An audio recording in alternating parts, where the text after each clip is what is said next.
The next question we asked ourselves is who's next?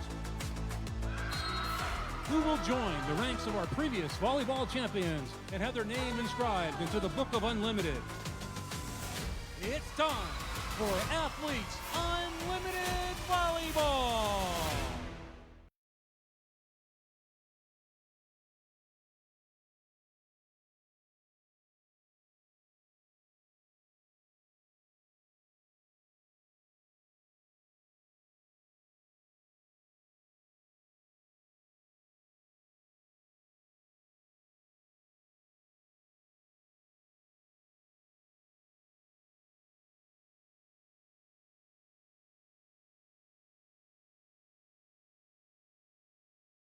Since 2022, I went and played in Italy for a season, and then this last season played in Japan. When I heard I had the opportunity to come back and join AU again, I was so stoked and so excited to be back here playing with so many familiar, but then also new faces.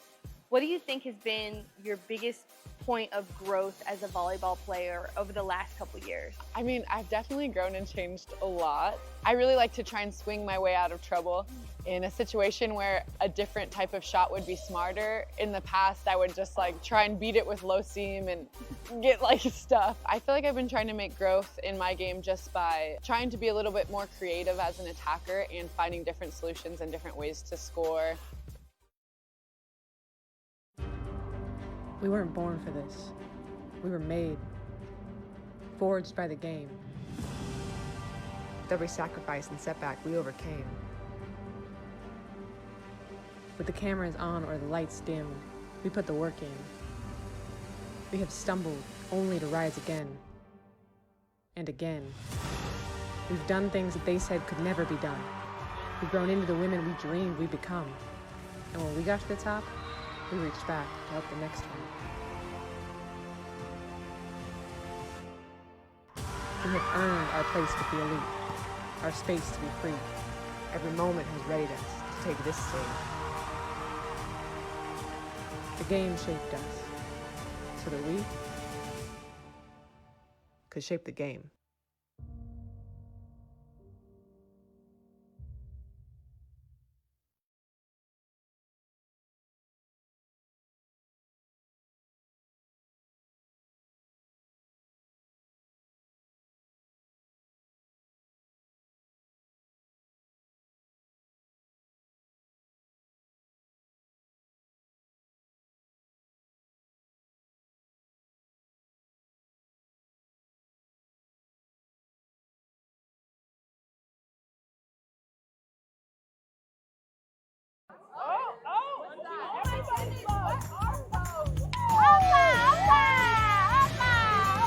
You started it!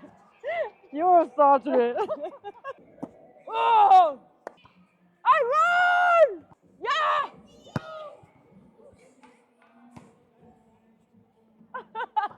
Oh! I ran!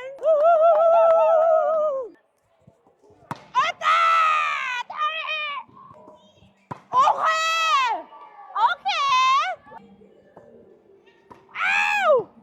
Sorry! Ah! Okay!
They've been talking to me this whole time?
Hi, everyone, and welcome to the Week 3 draft. We are getting ready to put the teams together that you're going to see in action this coming weekend. I'm Savannah Collins, joined by my partner, Kevin Barnett, and these are your Week 3 captains. We're going to hear them put in their first picks of this draft. If you're watching on Facebook Live, come over and head to the link and join us on VRTL. So you're going to have more opportunities to engage with us, to engage with the captains. We don't want you to miss it. That event link is pinned in the comments. So go ahead and join now if you want to be able to do that. Before we let these captains make their first picks, Kevin, give us a quick rundown of how we got here with Betty De La Cruz Mejia, Brittany Abercrombie, Danny Drews, and Lekator member Benet.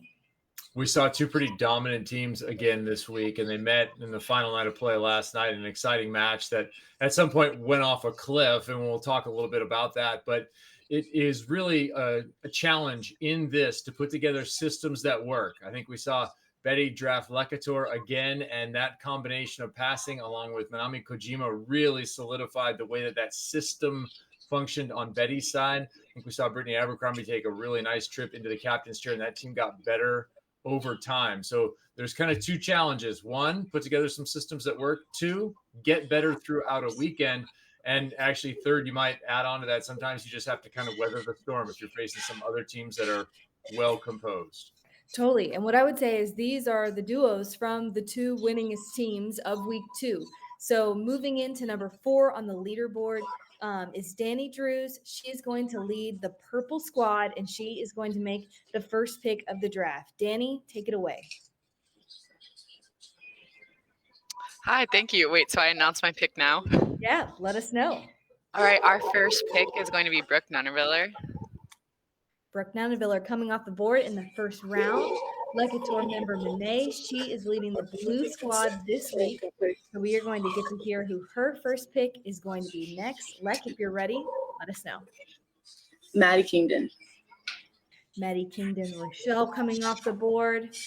Brittany Abercrombie, or nope, she's going to have the gold pick. Betty De La Cruz has the next pick. She's leading the orange squad this week. Betty, if you know who it is, go ahead and let us know. My first pick is Claire Hoffman. Claire Hoffman heading to the orange squad, and the gold team captain this week, Brittany Abercrombie, is going to round out the first round, this fourth pick. Brittany, if you know who your pick is, we'd love to know too. Molly McCage. Molly McCage is off the board. Okay, these captains, we've got to see them for this first pick, but they're going to head to their tables, which is the rooms that they're going to put their teams together in. This is when things are going to get secret, and they're going to strategize and work on putting their teams together. Captains, appreciate you. Thanks. We will see you at the end. So if you're watching, tune in and continue to watch these picks come in, because at the end, the captains are going to come back and answer some questions about their teams. And we're going to get to see and hear some insight of why they drafted who they drafted. All right, Kevin, I almost don't even want to quite move on to week 3 yet and want to talk a little bit more in depth about week 2. What comes to mind for me is we have a new gold team captain, and it's Brittany Abercrombie. And if there was anything that I was really interested to see this season is there anybody who can give Betty a run for her money? And the answer is yes. Yeah, unequivocally, it has been yes. And Brittany has used, I think, excellent arm mechanics in a variety of situations to produce kills for herself. But also, I love the way that she leads during a match, whether she's been captain or not been captain. Her steady heartbeat throughout the entire match. She doesn't get rattled. She doesn't get too high. She doesn't get too low. Kind of said on the broadcast, I don't think her heart rate's gotten above 70 at any time during any of the matches.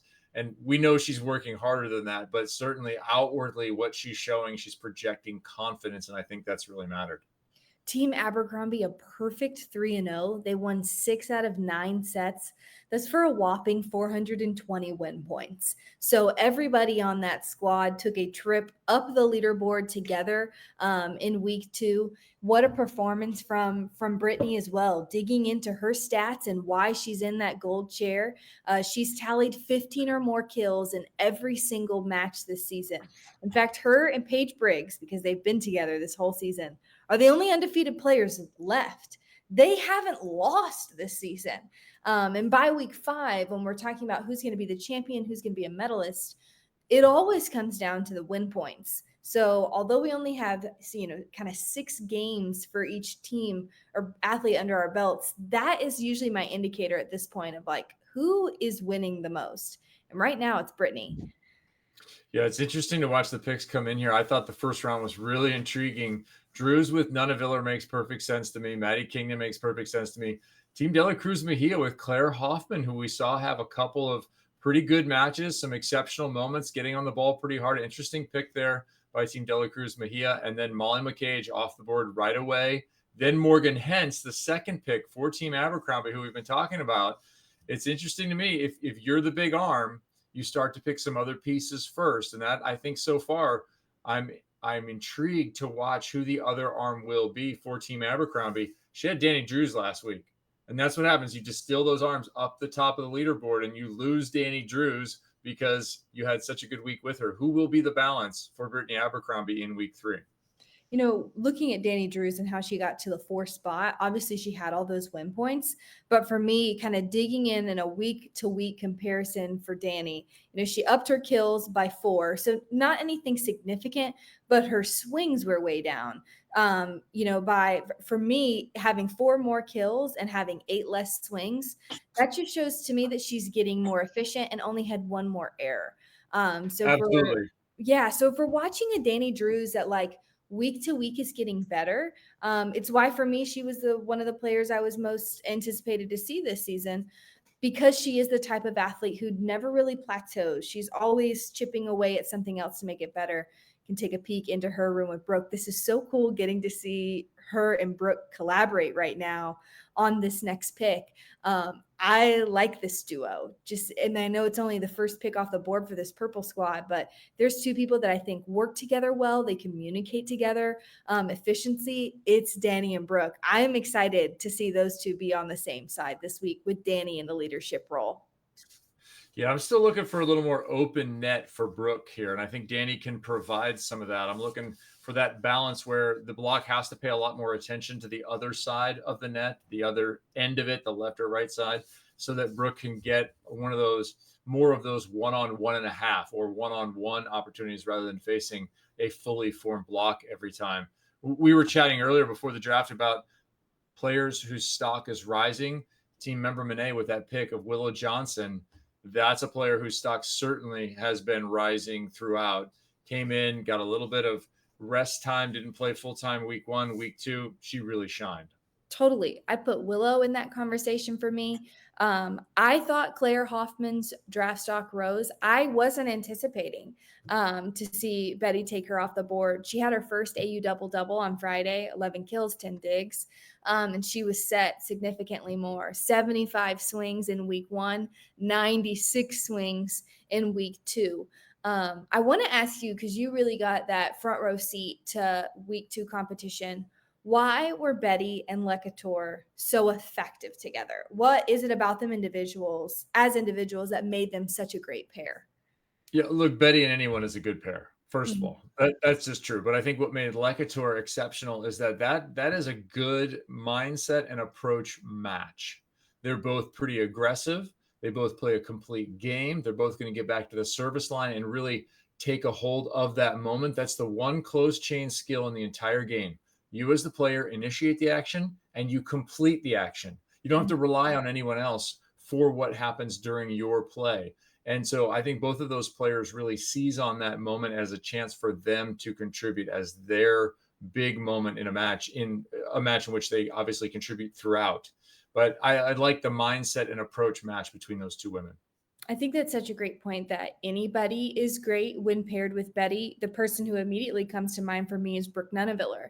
They played on multiple teams last year together until Brooke rose too high and became her own captain. And she's somebody that I don't feel like has necessarily been put within the right team's system complements to be her best yet. Not that Brooke is playing poorly, but I've seen Brooke's potential when she's in the right team environment. And what comes to mind is her being on Betty's Gold Squads last year and just having wow moments from her. And I'm excited to possibly see her in that, as you mentioned, of getting more open net, not having to be the main go-to, but being used more strategically in an offense. And we could see that from Brooke. Now we're seeing Danny make back-to-back picks, picking up Sydney Hilley and Kayla Caffey. That's a stellar double pick in my book. It is. And what I'm really interested in here now is we have two middles off the board, McCage and Caffey. Who will be that third middle? For me, when we're talking about rising stock, Emily Thader comes into mind. Yeah. And so do you pick a Kaz Brown? Do you pick an Emily Thader? Thader with a ton of blocks and some pretty impressive kills over this last weekend. Where's the next middle end up?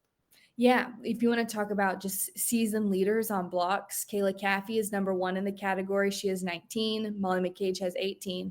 And then Thader has 14. And she's also in the top 5 when it comes to block assists. Emily Thader has 7. I think that's something that I've waited to see emerge a little bit this season. Kayla and Molly have, to me, very much been in a category of their own of how dynamic they have been. They're effective on defense. They're dynamic on offense. But who is it that comes into that conversation consistently? Because we'll see big performances from Kaz Brown or another athlete, and there she is coming off the board. All right, Kevin, you got your spidey senses tingling this morning. I like that pick. That pick. I think you have a fair amount of offense with Lecator, Maddie, and Willow. Whew, look out at the pins. And now you add a bunch of defense in the middle. I would expect, too, for that team, you're going to see if Kaz Brown gets back around. I think you'll see maybe another pick, and you're really going to be big at the net. They're still looking for a setter, but we'll see where Member Monet puts value. Does she need a setter, or does she need more defense?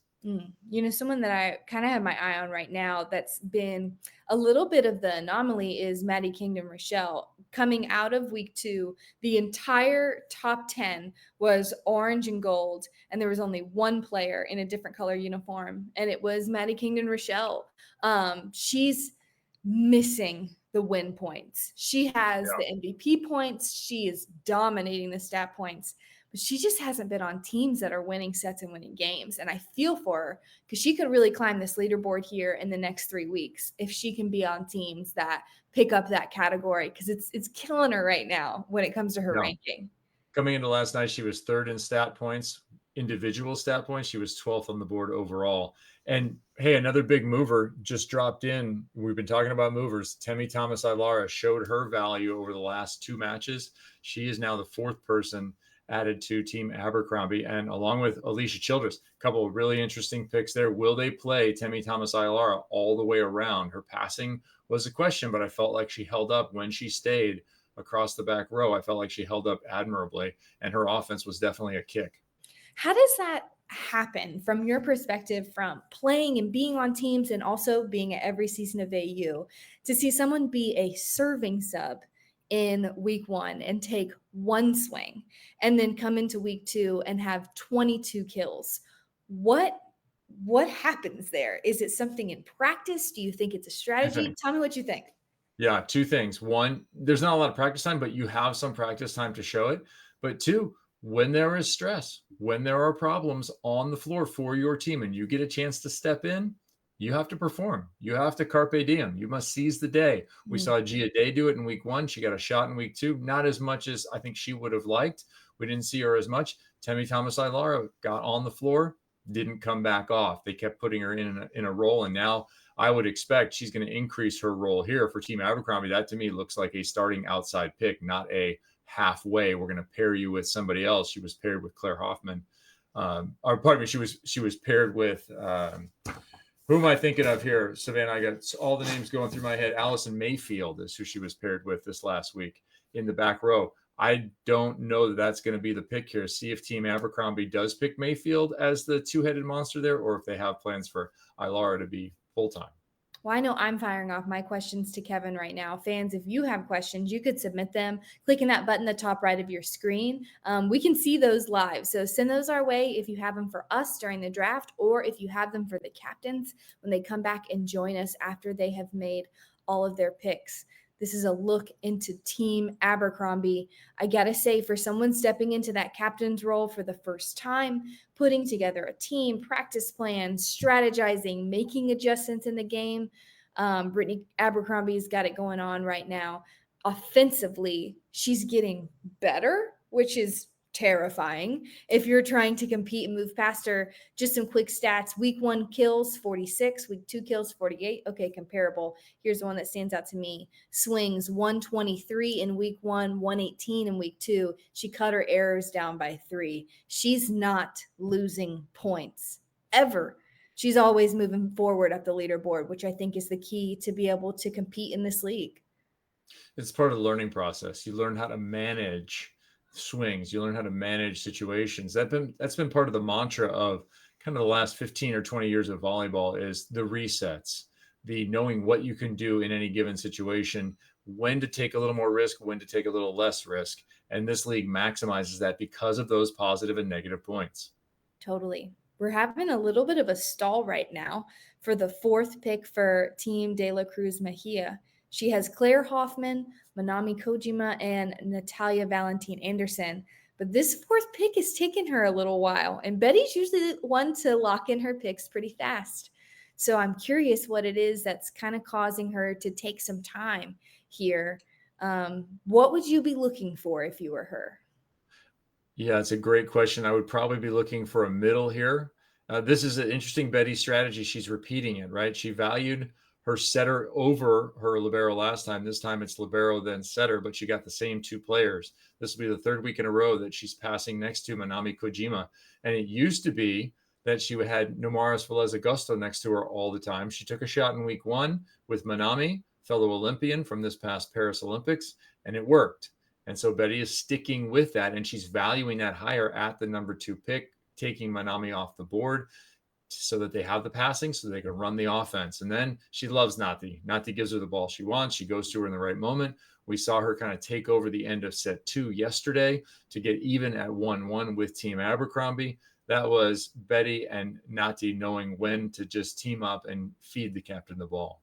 Totally. I think watching that match, there are not many times in any of Betty's games that I have ever watched where it's felt like she couldn't overcome the other team. And that was different to see. There's always seems like there's this next gear that Betty can enter into. And then it's like, oh, well, this match is over, or, oh, Betty's taken over, there she goes. And for the first time, it didn't seem like that connection was able to be made. I don't think it's all on her. Obviously, there's 6 players on the court. What stood out to you, especially in that final set of the last game of week 2, of just what happened?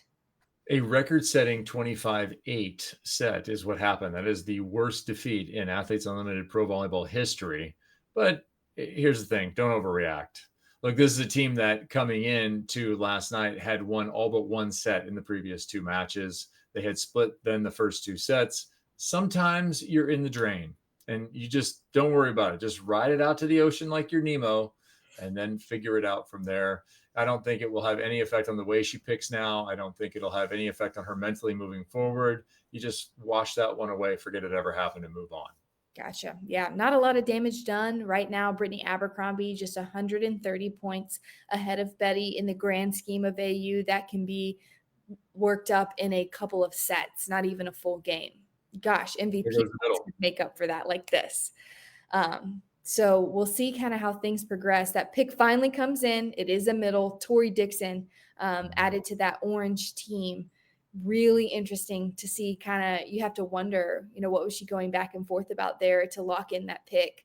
And will we see the draft slow down as these captains, really start to feel what's on the line? And these two pairs know each other because they just played with one another last week. I find that to be really challenging if you are, Danny Drews or Member Monet, where you're like, oh gosh, like this is who I was with, who I was riding it out with, and now I got to do it on my own. Like a tour drafting a team for the first time, Danny doing it for the first time since 2022. It's been a while, it's not easy. I think what you discover as captain is just getting your team drafted is hard enough.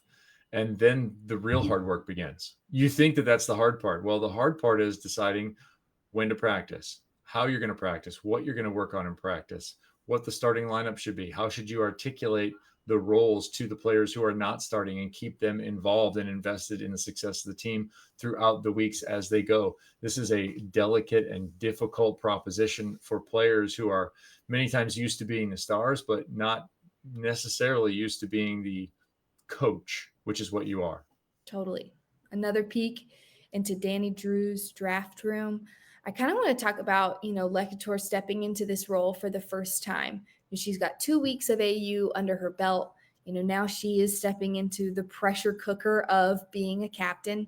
What do you think that she needs, kind of putting the responsibilities aside of this type of player, an outside hitter, a ton of power, jumps out of the gym, getting to decide who plays around her? What do you think from these first 4 picks, and what were you expecting? I like that she took Maddie Kingdon. I think that's a good pick, not only for obviously what Maddie brings in a volleyball perspective, but the experience that Maddie brings, being on and off the national team, logging significant time with the national team directly out of college at Arizona. And so I think that's a really positive move for Lecator to have that experience next to her. And then getting the hot hand, also an experienced AU veteran in Willow Johnson, who knows how to manage swings, manage the points, manage the scenario that is Athletes Unlimited. And then you go for a little young talent because you want that energy around you. Go with Emily Thader. We talked about her. And then Marley Montserrat. I think we've seen her come in and out of the lineup. She came back last night and played well when she had been out for Maddie Bug for most of the weekend. So I think you give that setter an opportunity to start. I like her energy on the floor. I like the energy that she's put together. A lot of the players talk about vibes key. She wants the vibes to be vibing. I think that so far, remember Monet, she has a vibey team. Totally. I think, what stands out to be about Montserrat in particular is we've seen her, not just last week with the one before, be in the starting role and make the switch. This past week, Bug got the starting role. She came right in. Definitely somebody who is willing to adapt. And that has been interesting to see the handful of setters this year who kind of haven't been that main go-to, never comes off the court. And we have a couple every season. But right now, it seems like there are certain people for the right situations. And it's been interesting to watch captains along with their facilitators manage that. Who is right for this game, for this environment and matchup? And last week, it was interesting to see Maddie Bug and Marley Montserrat split that time in the 3 matches. Well, another interesting pick just dropped in Kayla Hanline, who we haven't seen in a starting role, but you would probably say at the 5th spot on that team, the 5th pick, that Kayla Hanline would be looking at a starting opportunity for the first week. The 6'2", 30-year-old middle blocker who went ahead of Kaz Brown and Lauren Page as a run on middles all of a sudden takes shape. Definitely. I know we've got to peek into Danny Drew's draft room, but we have her that's going to come back at the end of our captain's chat and stay a little bit longer and get to be in our private one-on-one autograph session and meet and greet. So fans, like I said, if you're watching on Facebook, you really do want to switch over to VRTL because that is where we're chatting, having all the fun, and you're getting to meet these captains and talk with them. So it's going to be Danny Drew's today. She's such a great person to talk to, always has something just positive, good advice, great vibes like we've talked about. So she's going to be the one who's here at the end, immediately following our captain's panel. So don't go anywhere once the draft wraps up. You're going to have a personalized signed digital autograph from her. Ask her about raising chickens. Or how much she likes to mow the lawn. Yeah, ask her about the farm. All right, we're seeing these picks roll in. Kelsey Payne going to the Purple Squad. She's been a little bit of a standout for me week to week. She has these bright spots. Looking at a little bit of what she's done, had a 407 clip, 12 kills on Monday, 28 kills total in week 2, only 6 errors. Definitely somebody who's coming along at this point in the season.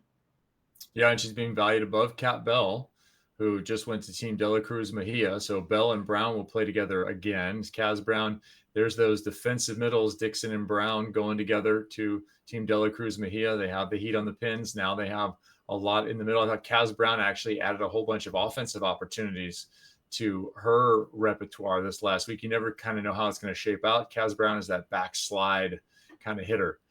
Tori Dixon also will play in that role, so it'll be interesting to see who ends up in the M1 or the M2, who's going to be your backslide middle blocker. What position do you think heading into week 3, maybe as just a whole, could really step it up and make a big impact at this point in the season? People are kind of moving past that point of getting familiar, making connections. There's a lot of groupings that are sticking together in this draft.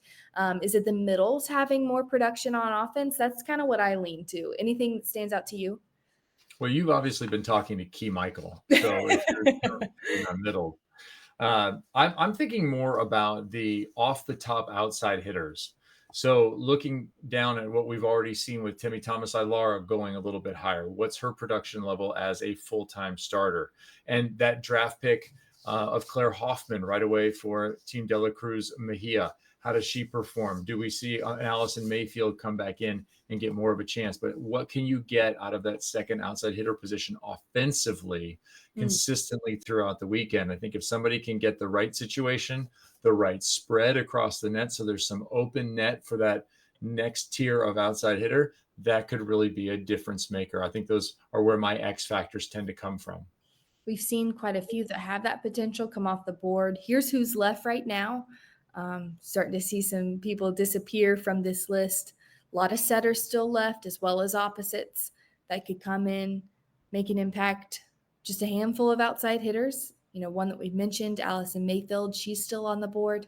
But kind of just looking at right now, who are the season stat leaders? It's sometimes a little too hard to kind of tell, but it's interesting to look at just the categories that people are dominating right now. As we're thinking about offense, kills, Brittany Abercrombie has 94, Kingdom Rochelle 89, De La Cruz Mejia 87, then Brooke Nunneviller's is right there behind her with 77, and then Kat Bell has 59. So that's kind of where you see that drop off in offensive production. Betty, Maddie, Brittany are all right there in the 80s and 90s. Brooke's right behind him with 77, but then Kat Bell at 59. So there's potential to have more people involved heading into this next week. And then hitting percentages. As usual, it's dominated by the middles. Rosenthal, Kayla Caffey, Lauren Page, all hitting above 300, as well as this one, Brittany Abercrombie, hitting 315 with 241 attempts. Huge. That's just a wild stat. To me, that is the stat of the season right now.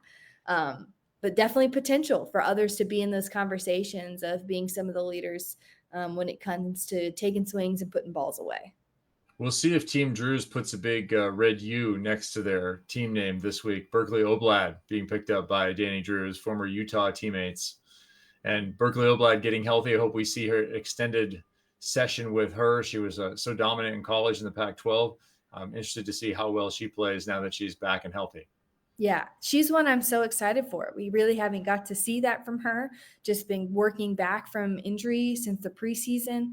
Would love to see her kind of come onto the scene and be a difference maker at this point in the season. Karis Watson coming in behind her. She's the block assist leader at this point in the season with 16. Wow, I'm liking this purple squad as it's shaping together. I thought Danny Drews made the first 3 fantastic first picks when it came to building an offense. Then putting Mary Lake in the mix defensively. Kelsey Payne is an opposite. And then, as we just mentioned, Berkeley Oblad and Karis Watson. All right, so there goes Allison Mayfield. That might be the two-headed monster again for Team Abercrombie. We'll see how they manage that with Temi Thomas-Ilara and Mayfield. Looking at how these captains are putting together these teams so far, any surprises for you? I feel like they're doing kind of maybe what I expected. To me, the outlier was Lekator because we've never seen her draft a team before. And we'd seen Danny do it. It was in 2022, but this seems par for the course for Danny to me. Hoffman is the surprising pick for me, although it might just be the assessment there for Team Dela Cruz Mejia that the next best outside hitter who isn't sitting in a captain's chair is Claire Hoffman. That wasn't already taken. Kingdon Rischel and Nunaviller were gone, so you want to make sure you get that other pin opposite yourself. And Claire Hoffman has shown herself to be capable with a lot of good swings. And how much, again, with that play, if you have Betty attracting a ton of attention on one side, how much net does that open for Claire, and how much more can she show the power that she showed this weekend? Definitely. So waiting for these picks to come in. There was a lot of milestones this week for a lot of our athletes who have been a part of Athletes Unlimited either since the beginning or maybe came in year 2. A couple shout outs from Morgan Hintz, reaching 500 career digs. She's one of only 2 players to reach that mark. Maris Velez is in there with her. Molly McCage became the all-time leader with 84 career rejections. And then Natalia Valentine Anderson surpassed 400 digs. She's the first non-libero to hit the mark, the 3rd player ever. She's always someone that's up there in the digs category. I think that gets missed in kind of the flow of a season. Maybe we talk about offense or defense really heavily in that kind of where that conversation takes you. What sometimes can be lost is how Natalia contributes to a team through her digs. Right now, she's 4th in the category in the league. She is 77. It's something about her that I just feel like it kind of gives her an X factor when it comes to being a setter on a team. It generally shows up right away. She's not afraid to make 3-4 digs in the first couple of points. Okay, what do you think about this pick from Betty, drafting Nutsara? She also has Natalia to have 2 options like that on this team this week. That's interesting. Well, yeah, we talk a lot about rising and falling values. I felt like Nutsara really had a tough week, and I'm not surprised to see her stock fall. It's always great to talk about people whose stock is rising, but that does mean they are passing other people on the leaderboard, and there are people going the other direction. So for Nutsara, I think you'd probably have to look at this and say, well, who's the other opposite? Are we going to run a double sub? Will I play in that role? Because I think you're going to see Nati, if they don't have a capable double sub, Nati's going to play full time. So for Nutsara, it will be captain all the way to reserve who may not see the floor unless they're going to utilize that double sub on the regular. Neat connection about those 2. You may wonder, have Natalia and Nutsara ever been on the same team? Maddie Kingdon Rochelle shared with me in her very first year as a pro, 2016. It was Natalia's first year coming out of playing only in Puerto Rico, there in Azerbaijan. Nutsara was the starter. Nati was the young rookie coming into that team. And she played behind her a lot of the season. So kind of a full circle moment to see those 2 setters back together on the same squad this week. With Team De La Cruz Mejia. Watching the rest of this 8th round come in. Michaela White heading to the blue squad. Becca Latham and then Erin Fairs doing those back-to-back picks for Danny Drews with just a couple spots left to fill in our week 3 rosters. There goes Genesis Coyasso off to team member Monet. Trying to look at the double sub possibilities for these teams. Maddie Bug and Genesis could be a double sub. Looking into this blue squad's draft room. This is where they get to collaborate together. some captains really lean on the people that they've drafted to put together those other pieces for their team, having team input, who plays together well, who's got good connections. That's the purpose of all these athletes being together. Now, Savannah, when you're thinking about the double sub, you also have to think about your opposite. How effective are they out of the back row? Here's where you may not use it a lot because you have Willow Johnson as your opposite, and she is awfully good out of the back row in addition to the front row. So I don't know about seeing Bug and Koyaso too much in that double sub. That'll be a storyline to follow. Do they see value in that, or does Willow continue to kill it because she's been just increasing her value with every match? She would be one that I'd have a really hard time subbing out. Agreed. Just having that option, the way that it really makes defenses, be on their toes. We've seen the offenses that run it. Willow comes to mind. Maddie Kingdom Rochelle is the other one that comes to mind. Having that weapon from the back row really changes the dynamic of what you force that other defense to do. And if she was my second pick, if I'm Lekator, I'd have a hard time not saying, Right. hey, I want you in this entire match. Not only what you bring on offense, but also the fire that Willow brings too. The way that she can change the momentum of a game is huge. And back-to-back backup opposites come off the board there. Nutsara Tomcom. We wondered who the other opposite would be at Sheridan Atkinson. So Sheridan has already shown her value, her ability to block the ball in that role in the double sub. That may be a move that Betty goes to with Sheridan to get her on the floor, get her involved, and put some more defense at the net. Last pick locked in for Team Abercrombie, Heidi Casanova. Okay, thoughts on the gold team? It's complete.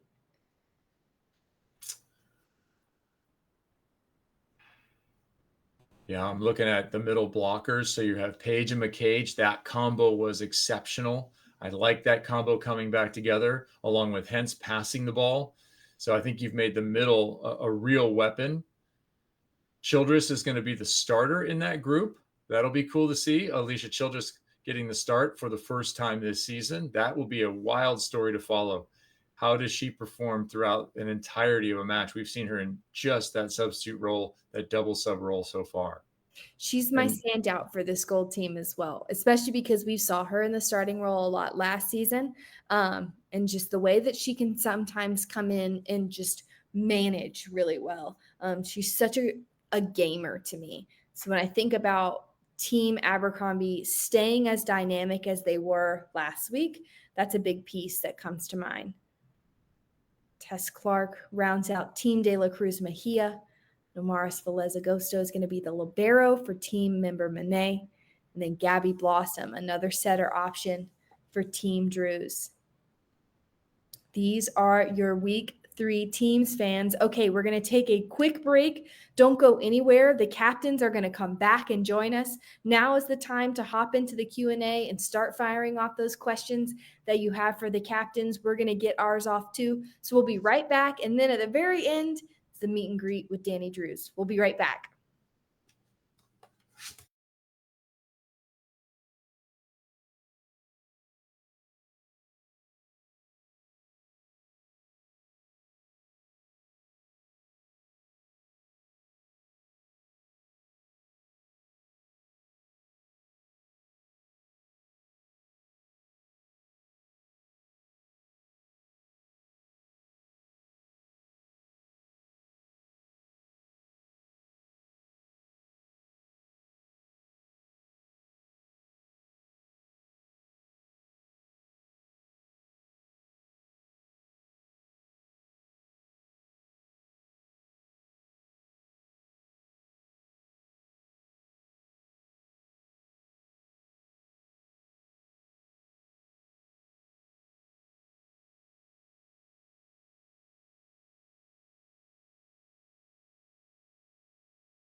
Hey, captains, welcome back. Great job putting together your week 3 teams. Fans, this is your chance to drop in some questions for either all 4 captains or one in particular. Kevin, I know you have some burning questions. I'll let you get us started.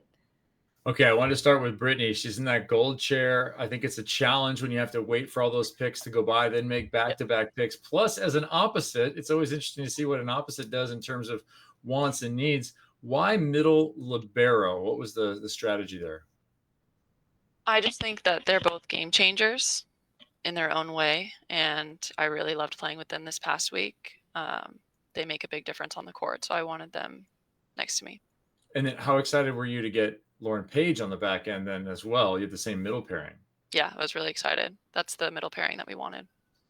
All right, so you got a lot of what you wanted, and then you also have Alicia Childress setting. Tell me about the calculus there. We have not seen Alicia start this year. Yeah, I mean, Alicia's a legend, and we want to give her a chance to start and to show herself and prove herself. And she's going to be a big blocker on the right side. So we want to give that a try, and I think it's going to work well for us. Okay, awesome. Betty, you went again with Manami Kojima. This is looking like an excellent partnership. What do you like about having Manami next to you in the reception and on defense? Oh, of course, I need also good passing to have some hitting. But Manami is really good libero, and for sure she can help a lot with reception and defense. And we also played 2 weeks already, so it was good chemistry between her and me. Okay, yeah, I know you like to have that. And now you took Claire Hoffman first. What did you see from Claire that you had the option to pull her off the board right away and you went for it? Oh, she played really good last week, and also she have really good ball control. So this is what I need in my team, and I have. Okay, pass the ball so Nati can set it. I love that. Lekator, first time in the chair. Tell me about the discussion before you got to the draft, and then how did you feel during?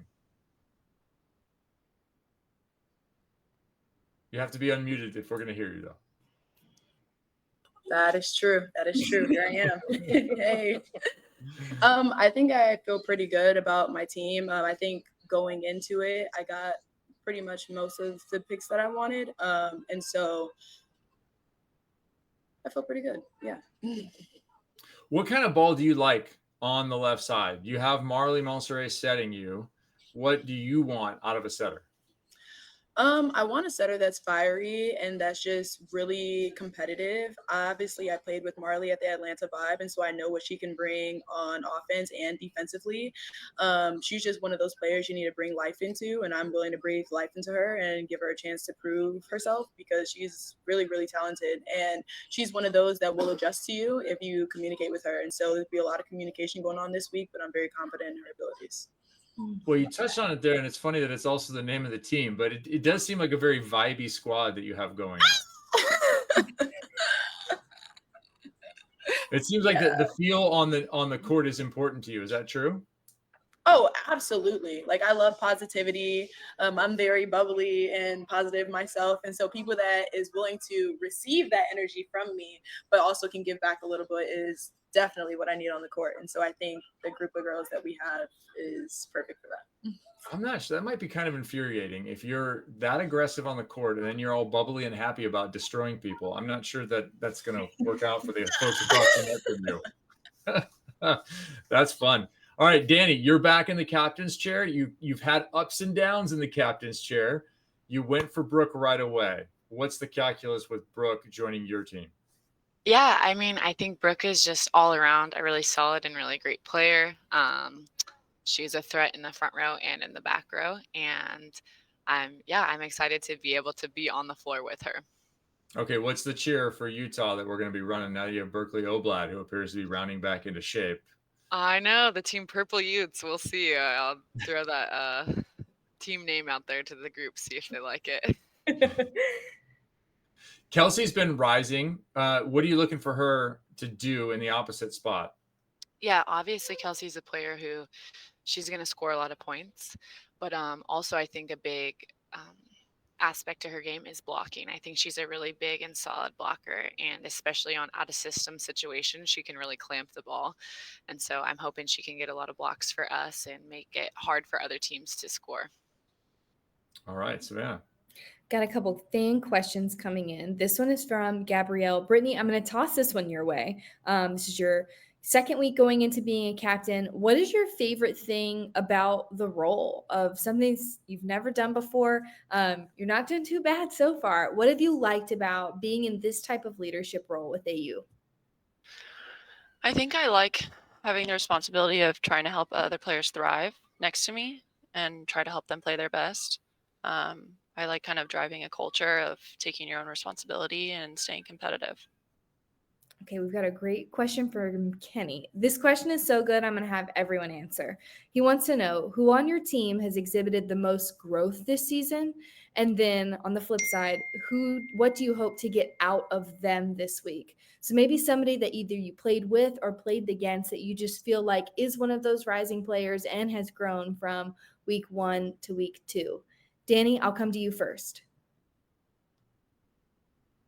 All right. I think one of the players I'm most excited about, who I feel like continues to get better and better every week, is Kelsey. I just think she's a big threat offensively, as well as I had mentioned earlier on the block.